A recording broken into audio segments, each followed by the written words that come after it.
Olivia and Mark's wedding night was far from what she'd imagined. Mark never came home. He spent the entire night consoling his distraught junior colleague, Alex, who was threatening to jump off a building. Alex had recently gone through a painful breakup, and seeing his friend get married had amplified his despair. He'd drunk too much at the reception and his emotional turmoil escalated into a full-blown crisis. The following morning, Alex and a visibly exhausted Mark arrived at Olivia's doorstep to apologize. Alex, despite his short stature, was strikingly androgynous with delicate features, rosy lips, and a captivating smile that revealed a single pointed canine tooth. 2 deep dimples punctuated his cheeks, and his eyes shone with an almost childlike innocence. Olivia was struck by his beauty. If Mark hadn't introduced him as male, Olivia would have easily mistaken him for a woman. Both men looked as if they hadn't slept a wink, particularly Alex, whose eyes were swollen like walnuts. "Olivia, I'm so sorry," Alex mumbled, his voice soft and almost feminine, a stark contrast to Mark's deep baritone. "I ruined your wedding night." Olivia offered a gentle smile. "As long as you're okay. Come in, I made breakfast." Alex glanced at Mark, who sighed. "See how understanding Olivia is? Now thank her." "Thank you, Olivia," Alex whispered, blushing slightly. Observing Alex's timid demeanor next to Mark's imposing figure, Olivia couldn't help but feel a pang of sympathy. She privately admitted she wouldn't choose someone like Alex as a partner. He seemed too fragile, lacking the assertiveness she associated with masculinity. Alex decided to stay in town and look for a job. Conveniently, Mark, recently promoted to vice president at his company, needed an assistant. He offered the position to Alex, even securing him a single-room dormitory at the company. A few days later, Alex prepared a thank-you dinner at his dorm. Throughout the meal, Alex showered Mark with gratitude, even taking over the task of peeling shrimp for him. "I owe everything to Mark," he declared, his bright eyes fixed on Mark with admiration. "This job, this amazing dorm. You and Olivia are my saviors." Olivia noticed Alex's hands, slender and pale, more delicate than many women's. Olivia, trying to make light conversation, said, "Honestly, when Mark mentioned needing an assistant, I was worried they'd send him some young, gorgeous girl." Alex grinned while Mark sighed. "I never knew you had such concerns." Olivia gave a playful shrug, catching Alex's eye. "Now with Alex watching over you, I can finally relax." Alex's shoulders shook with laughter. "Don't worry, Olivia. I'll make sure Mark doesn't do anything he'll regret." Mark's workload seemed to intensify after their marriage. He was constantly working late, often spending the night at his company dorm. Olivia, a nurse, worked rotating shifts, so their schedules rarely aligned. She accepted this as a necessary sacrifice for their careers and future. One night, driving home from a late shift, Olivia passed Mark's office building. The entire 3rd floor, where his company was located, was dark. Remembering Mark saying he had a night shift, she called him. He answered quickly, his breathing slightly heavy, though his voice was as gentle as always. "Hey, just getting off?" "Yeah," Olivia replied. "I passed your building and noticed the lights were off, so I thought you might have come home early." There was a pause followed by a sigh. "There was a power outage, but it's back on now. Mountains of work left, and Alex is here with me." Still parked outside, Olivia saw the lights flicker on in Mark's office. She chuckled, dismissing the fleeting suspicion that had crossed her mind. Mark laughed on the other end. "Were you worried about me?" "No," she quickly denied. "I'll let Alex say hi to prove my innocence." Before Olivia could protest, Alex's voice filled the phone. "Hey Olivia, we're both working hard. Don't worry, I'm keeping an eye on him." Olivia felt a surge of embarrassment, overlooking a subtle oddity in Alex's tone. Suddenly Alex yelped. Olivia's concern spiked. What happened? She couldn't explain it, but the yelp sounded strangely flirtatious. She brushed it off, reminding herself of Alex's naturally high-pitched voice. Mark's voice returned. He forgot to send an important file to a client. Typical Alex. A few nights later, Olivia had a disturbing dream. She saw Mark in bed with a slender figure, their embrace intimate. Just as they were about to become more intimate, she woke up heart-pounding. She realized the figure in her dream was Alex. The thought of Mark with Alex unnerved her, though she chided herself for such ludicrous suspicions. The following day, both Olivia and Mark were off work, But Mark had stayed overnight at his dorm after a late shift. Olivia decided to surprise him with lunch. Mark looked startled when he opened the door. "Olivia? What are you doing here?" "Brought you lunch," she smiled, holding up the containers. His expression was more awkward than pleased. Just then, Alex called from inside. "Mark, lunch is ready." They both froze. Mark quickly recovered. "You didn't tell me you were coming. You know how good a cook Alex is." Olivia's dream flashed through her mind. She took a deep breath, pushing down her unease. It was absurd to suspect anything between Mark and Alex. Inside, Alex was setting the table. Olivia's eyes fell on his bare legs, exposed by a pair of shorts. They were incredibly slender and feminine. Alex turned, his movements stiffening upon seeing Olivia, a flicker of guilt in his eyes before he plastered on a smile. "Olivia! What a surprise! If I'd known you were bringing lunch, I could have skipped cooking." "What did he do to you?" Olivia asked, her smile not reaching her eyes as she joined him. Alex shot Mark a mock glare. "He made me get up and cook after he slept in while I worked the night shift with him. I'm exhausted." As Olivia placed the containers on the table, her gaze drifted to Alex's chest. His thin shirt revealed a distinctly feminine shape. As if sensing her stare, Alex subtly shifted, concealing his chest. A knot of confusion tightened in Olivia's stomach. "This smells incredible," Mark exclaimed, opening the thermos and taking a sip. Olivia turned to him. "Careful, it's hot." He took another sip, praising her cooking. Suddenly Alex gasped. "I almost forgot. I'm supposed to meet Sarah for lunch.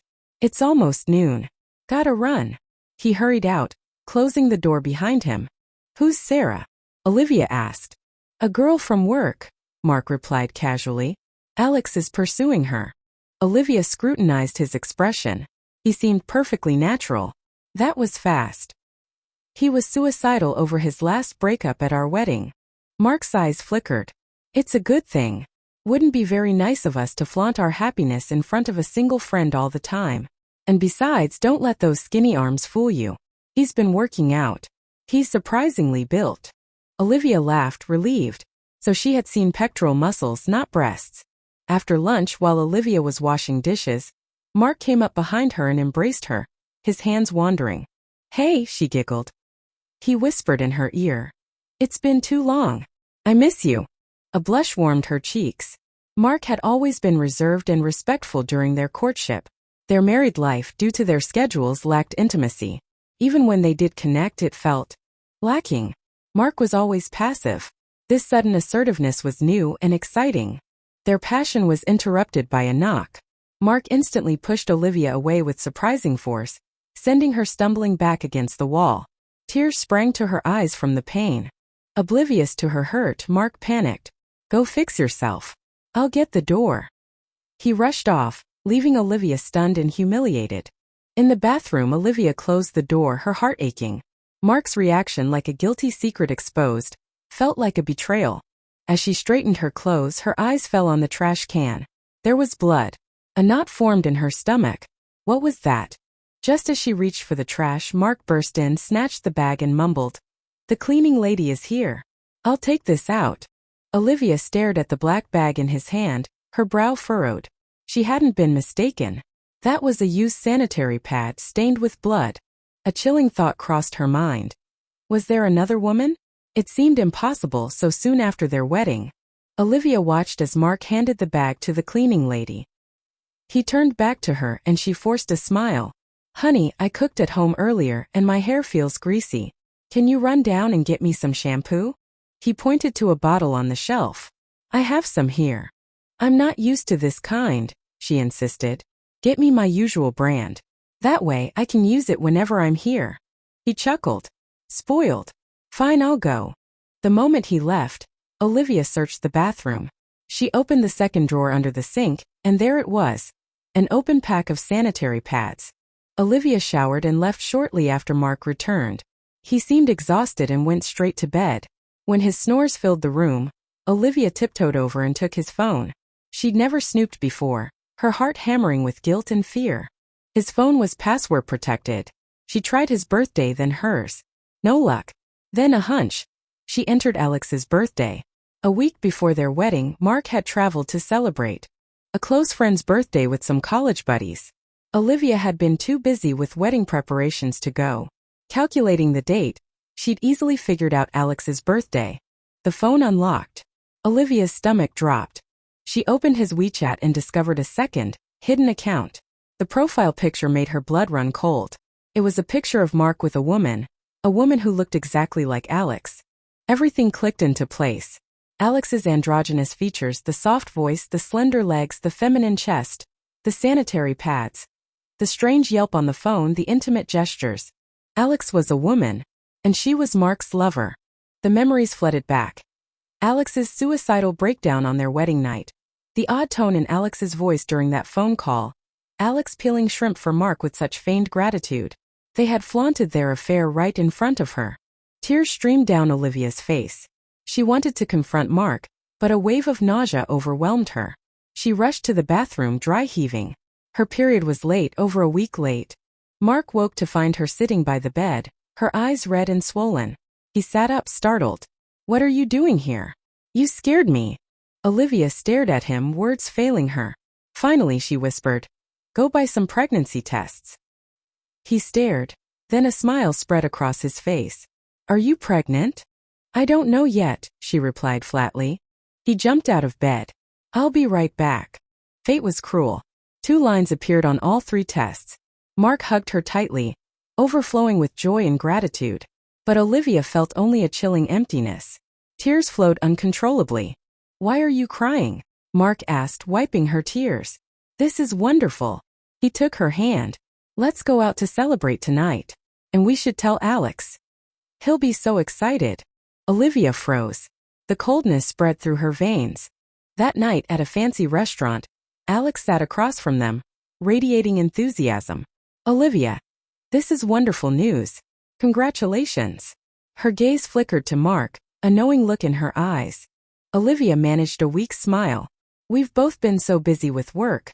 Mark's always working late. Sometimes he doesn't even come home. I didn't expect this to happen so quickly." She turned to Mark, her smile strained. He looked uncomfortable. Alex, her face slightly pale, forced a laugh. Neither Olivia nor Mark drank. Mark had to drive, and Olivia couldn't drink because of the pregnancy. Alex, however, drank steadily, glass after glass of red wine. Mark made several half-hearted attempts to stop her. Olivia observed their silent communication, the unspoken intimacy in their glances. On the way home, Mark insisted on dropping Alex off at work. Alex, flushed from the wine, looked strikingly beautiful. Mark helped her out of the car. "Wait here, I'll just make sure she gets to her dorm okay. She had a bit too much to drink." Olivia watched them walk away, her eyes darkening. Mark returned almost an hour later. His hair damp, sweat beading on his forehead. Olivia imagined what they had been doing. "Alex threw up," he explained, getting into the car. "I stayed with her for a while. She really shouldn't have drunk so much." Olivia's eyes fixed on a red mark on his neck. "What's that?" He instinctively covered the mark, his face paling. Before he could invent an excuse, Olivia offered one. "Mosquito bite? They're bad this time of year." He chuckled nervously, scratching at his neck.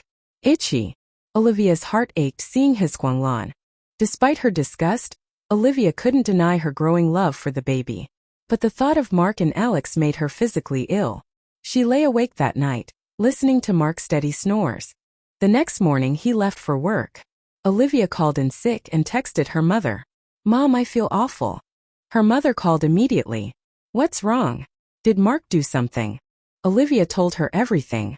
Her mother exploded, unleashing a torrent of fury upon Mark and Alex. Later that day, her mother arrived and insisted they go to the hospital. Olivia resisted, but her mother was resolute. "This marriage is over. And this baby has to go." Olivia sobbed. "I can get a divorce, but I want to keep my baby.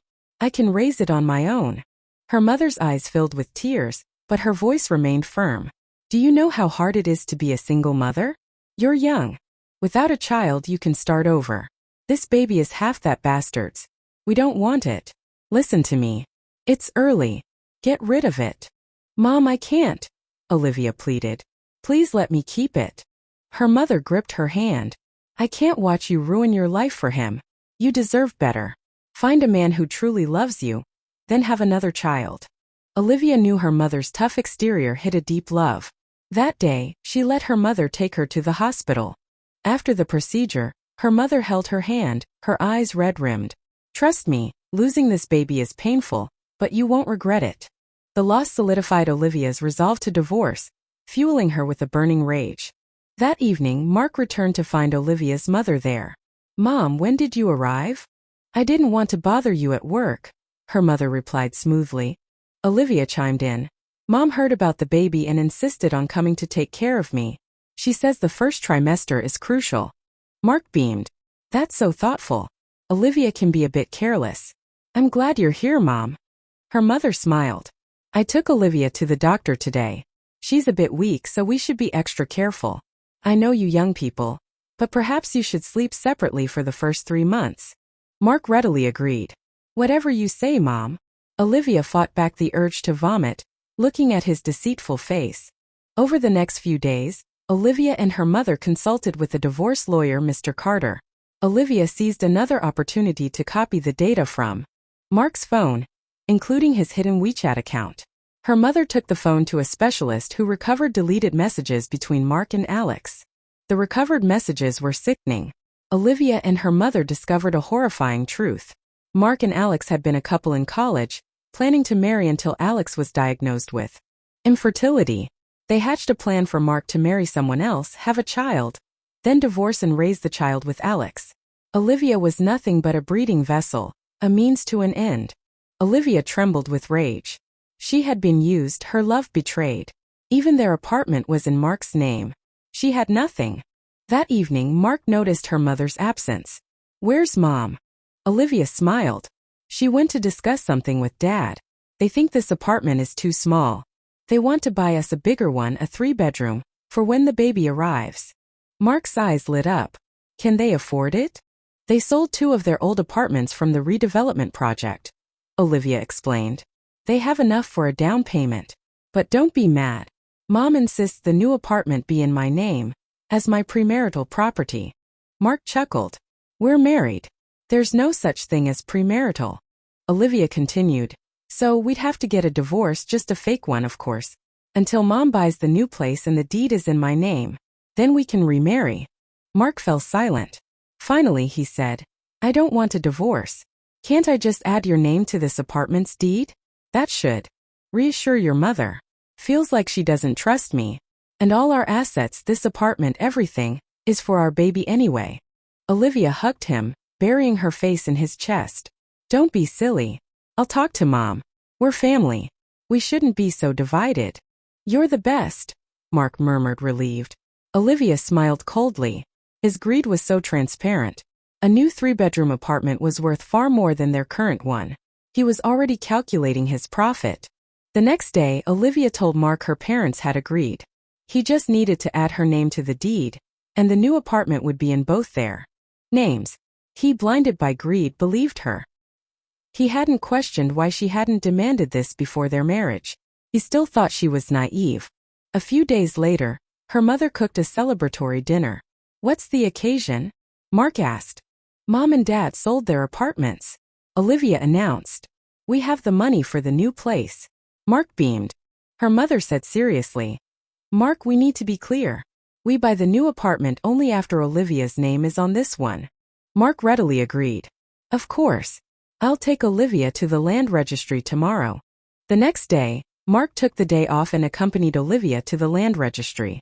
"It's a shame we have to wait a week for the new deed," Olivia sighed, clutching Mark's arm as they left. "I wish we could get it today. Then Mom and Dad could buy the new apartment today." She knew he was the impatient one. He played along, trying to soothe her. "It's just a week. Mom already paid the deposit. Don't worry." A week later, her parents arrived and Mark, again taking time off work, went with Olivia to collect the deed. Olivia could have gone alone, but Mark feigned concern for her safety, really wanting to ensure she didn't tamper with it. With the deed in hand, Mark brought up the new apartment. Her parents readily agreed, but her mother added, "We consulted a feng shui master. 5 days from now is an auspicious date. We'll buy the apartment then." Mark, though eager, pretended composure. "Sounds good. Whatever you say." He still dreamed of a new apartment partly owned by him. but the current apartment's deed with Olivia's name on it was safely in her possession. He couldn't demand it with her parents present. That afternoon Mark went to work. Olivia's parents helped her pack and they left. That night Mark texted her saying he was swamped with work and might have to stay at his dorm for a week, but he'd try to clear his schedule for the apartment purchase in 5 days. Olivia, back at her parents' home, simply replied, "Take care of yourself. Eat properly." That same evening she met Mr. Carter, handing him the deed and the recovered messages and voice recordings between Mark and Alex. Mr. Carter's calm smile reassured her. He had never lost a divorce case. Olivia filed for divorce, serving the papers to Mark at his company. While he dreamed of a new apartment, a court summons landed on his desk. He called immediately, furious. "What is the meaning of this? You're accusing me of infidelity? You have no proof." Olivia laughed coldly. "You know exactly what you've done. You'll find out in court." She hung up. Her mother entered, carrying a bowl of chicken soup. "Dinner's ready." She had been pampering Olivia since the procedure. As Olivia ate, Alex texted, pleading her innocence.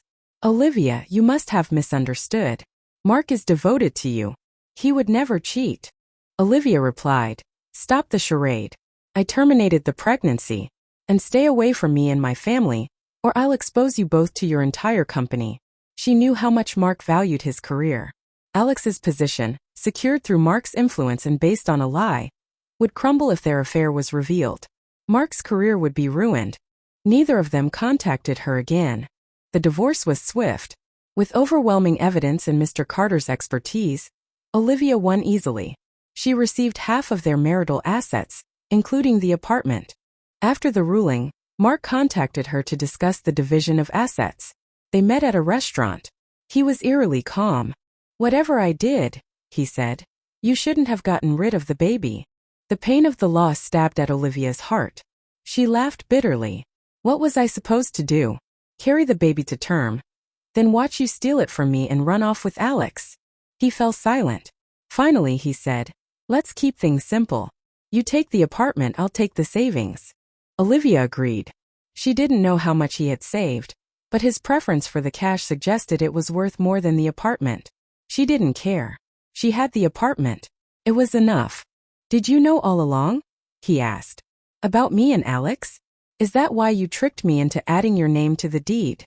Olivia smiled. "Are you recording this?" He flinched, a flash of malice in his eyes.